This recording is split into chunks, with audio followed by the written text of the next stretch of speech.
Então, eu lembrei que eu tinha ficado de falar do depoimento do ex-namorado da Kaylee, né, o Jack, mas eu não tô achando mais o documento, então eu vou falar só o que eu lembro, tá? Em depoimento ele falou que naquele dia ele foi trabalhar normalmente, e aí ele foi no Corner Club.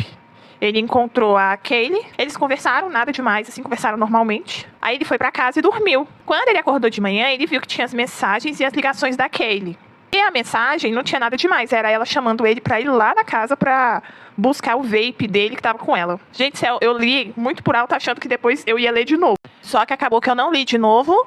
E eu não tô achando o documento e, eu tô sem cabeça pra procurar. Mas foi mais ou menos isso. Aí ele disse que sabia que tinha outros caras que flertavam com a Kaylee e que tava tudo bem, eles tinham terminado. E que ele soube do que tinha acontecido de manhã, quando ele acordou e viu a comoção ali na cidade, porque ele morava perto. E foi isso, foi tranquilo o depoimento dele. Agora, o que eu tô lendo agora é a entrevista que o promotor, o Bill Thompson deu, né?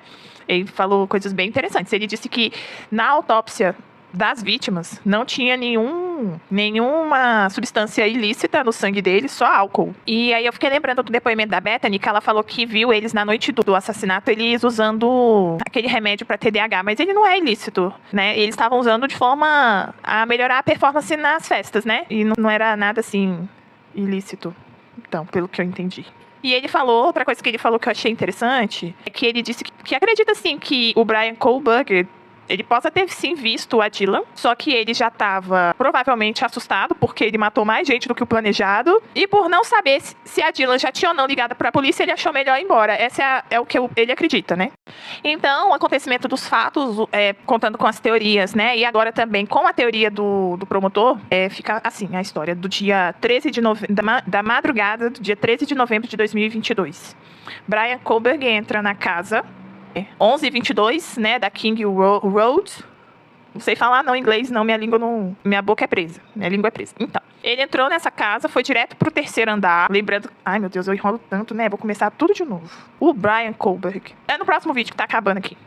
Então, na madrugada, né, do dia 13 de novembro de 2022, por volta ali das 4 da manhã, eles têm mais ou menos o horário ali, mas eu não lembro, umas 4:10 por aí da manhã. Ele foi até a casa 1122, né, 1122 da rua King Road, em Muscle, Idaho. Entrou pela porta da cozinha, que é a porta de correr, que dá direto pro segundo andar da casa. Aí ele subiu as escadas pro terceiro andar.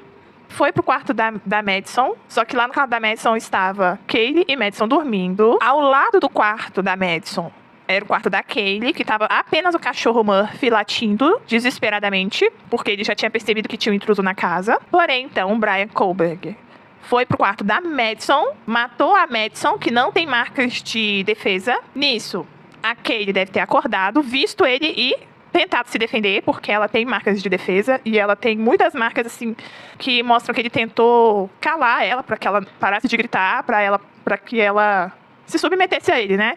Ela ficou bem machucada por causa disso. Inclusive, o promotor acredita que ele possa ter usado uma segunda arma com a Kaylee. Não existe comprovação de que existe essa segunda arma, mas existem marcas no corpo da Kaylee que não são de faca, que é de algum objeto contundente que usaram para bater nela. Não foi essa a segunda arma que a matou. A Kaylee realmente morreu por causa das perfurações de faca. E nem a faca foi encontrada, muito menos essa segunda arma. O promotor acha que pode ter sido até o cabo da faca que ele usou para bater na Kaylee, mas assim, a gente não sabe e o Bryan Kohberger não vai falar nada, né? Pelo menos por enquanto, ele não falou nada. Então, nisso, ele, né, teoricamente foi surpreendido pela Zena Kernodle, a Zena, né? Porque a Zena estava acordada, que ela tinha acabado de receber um lanche que ela tinha pedido, e ela provavelmente ouviu o barulho dele lutando com a Kaylee, subiu pro terceiro andar e flagrou ele matando a Madison e a Kaylee.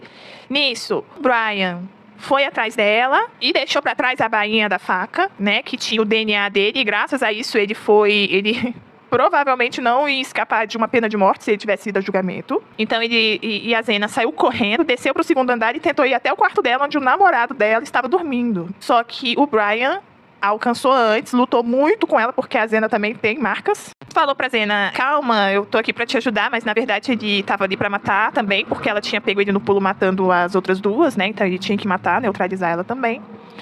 Nisso, quando ele entrou no quarto, ele viu que dentro do quarto também tinha o Ethan. O Ethan era um rapaz de 20 anos e 1,90 m de altura. Então ele foi, matou a Zena e logo em seguida ele foi lá e matou o Ethan, que estava dormindo. Então o Ethan também não tem marcas de defesa. E aí ele pegou, sentou na cadeira que tinha no quarto da Zena. E é sabido disso porque a cadeira da Zena, no quarto dela, tem marcas de sangue, assim, características assim, de que alguém sentou ali, né? E provavelmente só podia ser o assassino, já que o Hunter, quando encontrou os corpos, ele falou que não sentou na cadeira, né? Ele não sentou. Então, quem deve ter sentado é mesmo o Bryan Kohberger, que foi lá. Kohberger. Foi lá e sentou. Por que ele sentou? Provavelmente porque ele não estava esperando matar tanta gente naquela noite. Ele tinha programado ou só matar a Kaylee, ou só matar a Madison, ou matar a Kaylee e a Madison junto, mas não matar 4, inclusive um homem de 1,90 m, né?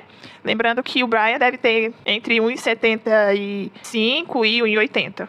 Então o Ethan é bem maior. Então ele já tinha matado a Madison, a Kaylee com luta, né? Ele lutou com a Kaylee, então, né?